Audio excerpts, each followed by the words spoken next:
एक बार एक जंगल के निकट दो राजाओं के बीच घोर युद्ध हुआ। एक जीता दूसरा हारा। सेनाएं अपने नगरों को लौट गईं। बस सेना का एक ढोल पीछे रह गया। उस ढोल को बजा बजाकर सेना के साथ गे भाट व चारण रात को वीरता की कहानियां सुनाते थे। युद्ध के बाद एक दिन आंधी आई। आंधी के जोर में वह ढोल लुढ़कता पुढ़कता एक सूखे पेड़ के पास जाकर टिक गया। उस पेड़ की सूखी टहनियां ढोल से इस तरह से सट गई थीं कि तेज हवा चलते ही ढोल पर टकरा जाती थी और ढमाढम ढमाढम की गुंजायमान आवाज होती।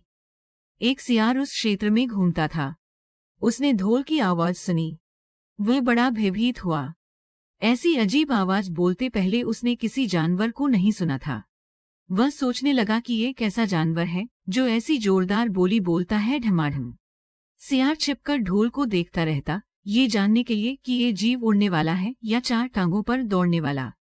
एक दिन सियार झाड़ी के पीछे छुपकर ढोल पर नजर रखे था। तभी पेड़ से नीचे उतरती हुई एक गिलहरी कूदकर ढोल पर उतरी। हल्की सी ढम की आवाज भी हुई। गिलहरी ढोल पर बैठी दाना कुतरती रही। सियार बदबलाया, ओ तो ये कोई हिंसक जीव नहीं है, मुझे भी डरना नहीं चाहिए है? सियार फूंक फूंक कर कदम रखता ढोल के निकट गया। उसे सूंघा। ढोल का उसे न कहीं से नजर आया और न पैर। तभी हवा के झोंके से टहनियां ढोल से टकराईं। ढम की आवाज हुई और सियार उछलकर पीछे जा गिरा। अब समझ आया। सियार उठने की कोशिश करता हुआ बोला, ये तो बाहर का खोल है, जीव इस खोल के अंदर है। आवाज बता रही है कि जो कोई जीव इस खोल के भीतर रहता है वह मोटा ताजा होना चाहिए, चर्बी से भरा शरीर, तभी ये ढम ढम की जोरदार बोली बोलता है। अपनी मान में घुसते ही सियार बोला, ओ सियारी, दावत खाने के लिए तैयार हो जा। एक मोटे ताजे शिकार का पता लगाकर आया हूँ। सियारी पूछने लगी, तुम उसे मारकर क्यों नहीं लाए? सियार ने उसे झिड़की दी, क्योंकि मैं तेरी तरह मूर्ख नहीं हूँ।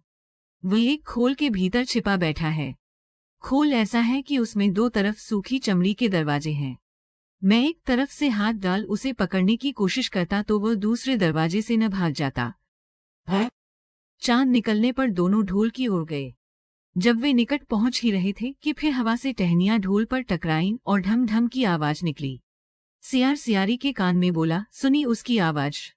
जरा सोच, जिसकी आवाज ऐसी गहरी है वह खुद कितना मोटा ताजा होगा।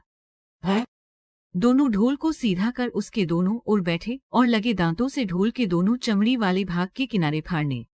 जैसे ही चमड़ियां कटने लगी, सियार बोला, होशियार रहना, एक साथ हाथ अंदर डाल शिकार को दबोचना है। दोनों ने हूं की आवाज के साथ हाथ ढोल के भीतर डाले और अंदर टटोलने लगे। अंदर कुछ नहीं था। एक दूसरे के हाथ ही पकड़ में आए। दोनों चिल्लाए, हैं, यहाँ तो कुछ नहीं है, और वे माथा पीट कर रह गए। सीख बड़ी बड़ी शेखी मारने वाले लोग भी ढोल की तरह ही अंदर से खोखले होते हैं। यदि आपको ये ज्ञानवर्धक कहानी अच्छी लगी हो तो कहानियां चैनल को लाइक, शेयर और सब्सक्राइब अवश्य करें।